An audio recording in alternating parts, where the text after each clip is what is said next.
अगले क्वेश्चन पे आएंगे बेटा। अगले क्वेश्चन का पॉइंट नंबर 1 रीड करेंगे। वही पुराना point, commenced business with cash 60,000। तो क्या करना होगा, यहाँ पे आपको लिखना होगा कैश और यहाँ पे लिखना होगा 60,000। एग्जैक्टली सेम चीज आपके कैपिटल में भी डाली जाएगी 60,000। आगे देखेंगे पेड रेंट इन एडवांस। मेरे बच्चे जब हम किराया या कोई भी एक्सपेंस एडवांस में पे करते हैं तो वो हमारा एसेट्स बन जाता है। तो सेकंड पॉइंट में हम क्या करेंगे, देखिए 500 तो कैश से माइनस होगा। क्यों माइनस होगा, क्योंकि कैश में हमने किराया एडवांस में पे कर दिया। अब मैं इसको बोलूंगा प्रीपेड एक्सपेंस, आप लोग पूरा लिखेंगे प्रीपेड एक्सपेंस, यहां पे ऐड कर दूंगा 500। ठीक है जी। थर्ड पॉइंट आएंगे। थर्ड पॉइंट देखेंगे क्या बोला, purchase goods for cash 30,000 and credit 20,000। इसका मतलब क्या हुआ कि हम अब गुड्स खरीद रहे हैं, मतलब अगला कॉलम बन जाएगा स्टॉक का। तो स्टॉक के लिए मैंने सेपरेटली एक अलग कॉलम बना लिया। अब तीसरे पॉइंट में मैंने दो कैटेगरी गुड्स खरीदा, एक तो 30,000 का खरीदा और दूसरा 20,000 का खरीदा। तो ये जो 30,000 है ना बेटा, ये कैश में खरीदा है, तो कैश में से 30,000 मैं माइनस कर दूंगा। लेकिन ये जो 20,000 है, ये क्रेडिट में खरीदा है। क्रेडिट में खरीदने का मतलब ये हुआ कि मैंने एक नई लायबिलिटी क्रिएट कर ली।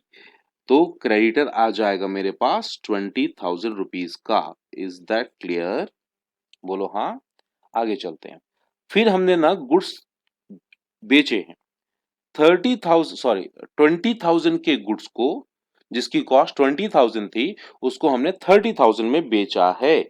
इसका मतलब ये हुआ कि जो स्टॉक है वहां से माइनस होगा 20,000 और वही जो 30,000 में आपने बेचा है वो प्लस हो जाएगा 30,000 हमारे कैश में। अब आप लोग को बताना है क्या पॉइंट नंबर 4 कंप्लीट हो गया या मुझसे कोई चीज छूट गई। सोचिए और बताइए बेटा। डेफिनेटली मैंने एक चीज छोड़ डाली, कौन सी चीज, प्रॉफिट। चूंकि 20,000 की कॉस्ट की गुड्स थी, उसको हमने 30,000 में बेचा। दैट सिंपली मीन्स 10,000 रुपीज हमारे क्या हो गए, कैपिटल में ऐड हो गए एज प्रॉफिट। इतना हमने प्रॉफिट अर्न किया है। Is that clear? मैं आता हूं फिफ्थ पॉइंट में। क्या बोला, पेड सैलरी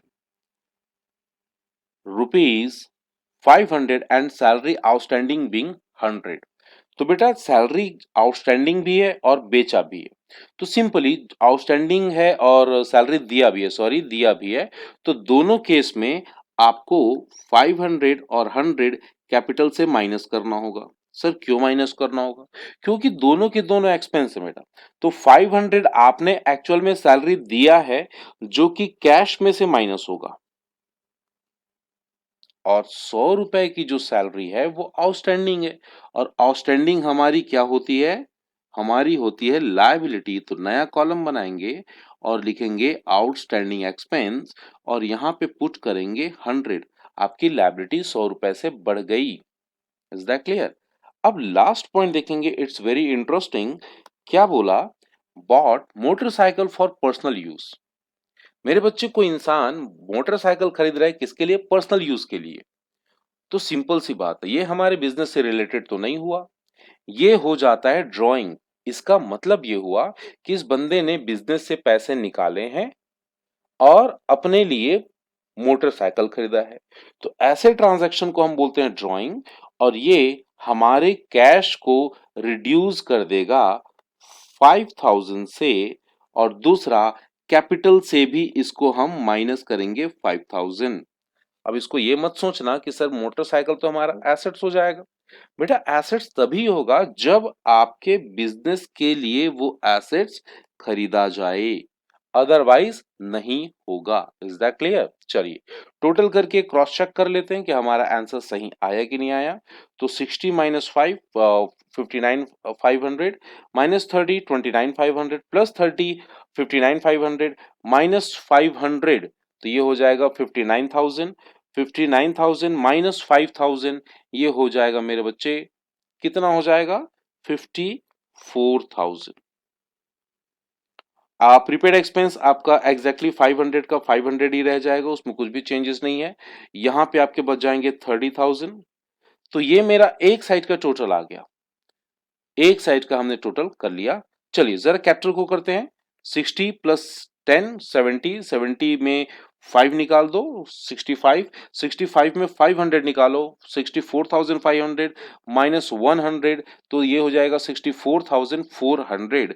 हमारा कैपिटल की वैल्यू 64,400 और क्रेडिटेड 20,000 का नजर आएगा, कोई चेंजेस नहीं है। आउटस्टैंडिंग एक्सपेंस 100 का।